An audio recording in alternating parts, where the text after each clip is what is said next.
Can a professional artist with 20 years of experience still get stuck? Most people think that once you become a professional that you've got it all figured out. But after moving from Los Angeles to Thailand, something slowly started to happen that I didn't even notice. I stopped growing. Not because I wasn't drawing or working, it was because I had become comfortable. Then, one workshop changed everything. Hi, my name is Chris. I'm a professional artist and author. In this episode of Studio Insider, I'll take you behind the scenes of Nathan Fowkes' workshop here in Bangkok, and I'll show you why 4 days completely changed the way I think about art. Walking into the classroom and seeing Nathan there reminded me of being a student. It reminded me of my time in LA where I developed as an artist and where I first met Nathan.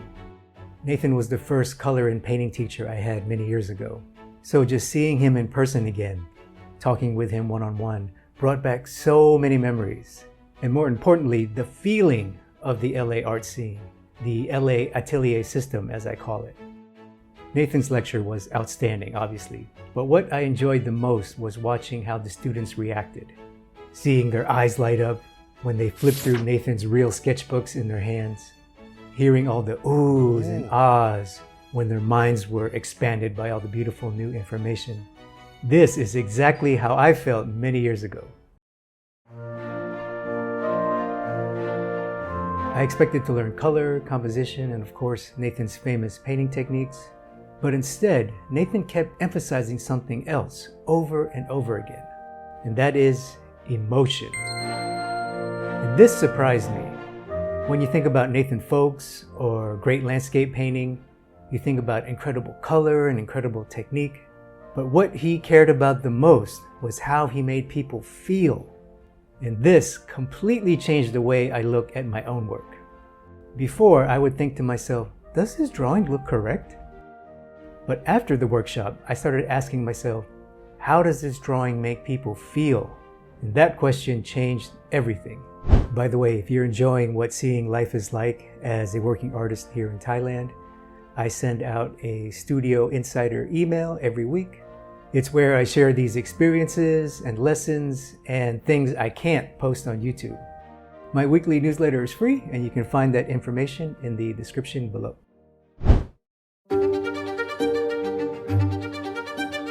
The second weekend was even more memorable. We left Bangkok and headed to the mountains of Khao Yai. And Khao Yai is one of the most beautiful and scenic locations in Thailand. Watching Nathan paint outdoors in Khao Yai was both a dream come true and mind-blowing. Standing behind him, watching him interact with the students, listening to his comments and feedback was something I will never forget. Even after I left LA, I still followed Nathan on social media like a lot of people do. But seeing every brushstroke in person, that is different. That is the magic, and it never gets old.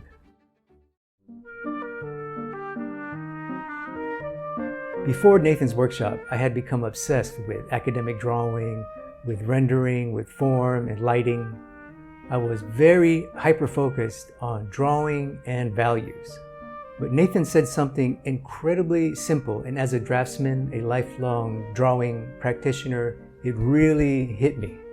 And that was, find a color solution, not a value solution. Find a color solution, not a value solution. And that sentence hit me harder than I expected, because I immediately realized that I had been playing it safe and that I was in a comfort zone. My color wasn't wrong. Value-wise, they accomplished what they needed to do. It just wasn't exciting. It didn't have that emotional punch that color is capable of. Now, every time I paint, I hear Nathan's voice in my head. Find the color solution, Chris. Find the color solution. After the workshop, while I was studying and applying Nathan's teaching, I realized something. The biggest lesson wasn't about color or emotion. It was about work ethic. Nathan showed us sketchbook after sketchbook, studies on top of studies, personal projects, unseen professional work, hundreds and thousands of images. And when he showed the class his emotions from imagination thumbnails, he casually said, "Oh, I've done thousands of these." thousands, with a T, not an H. And that sentence hit me harder than anything else in the workshop. Because living in Thailand so long, working mostly alone, I'd forgotten what that level of work ethic and dedication looked like. I had slowly drifted away from that culture of relentless practice, of mileage and reps, which was the culture of LA when I was training and working there. And being around Nathan reminded me of that culture, of the importance of work. And sparking those memories and reigniting my passion for the work was far more valuable than just another painting lesson. Looking back at these photos, I get a little emotional because they remind me no matter how long you've been drawing, there's always potential for growth. Sometimes all it takes is spending a few days with someone who is operating at a much higher level than you. That's why I always encourage artists to attend an in-person workshop or life drawing at least once.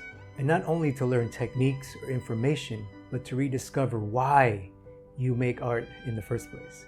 And if you'd ever like to experience that here in Thailand, I have workshops on my own where I share the same knowledge and lessons that I've learned from great artists like Nathan Fowkes, Steve Huston, and other great teachers who have shaped my career. And you'll find that information in the description below. And if you want to try one of Nathan's exercises, click the video that's popping up on your screen. Once again, my name is Chris. Keep your sketchbook in hand because realistic drawing is attainable for you. Bye for now.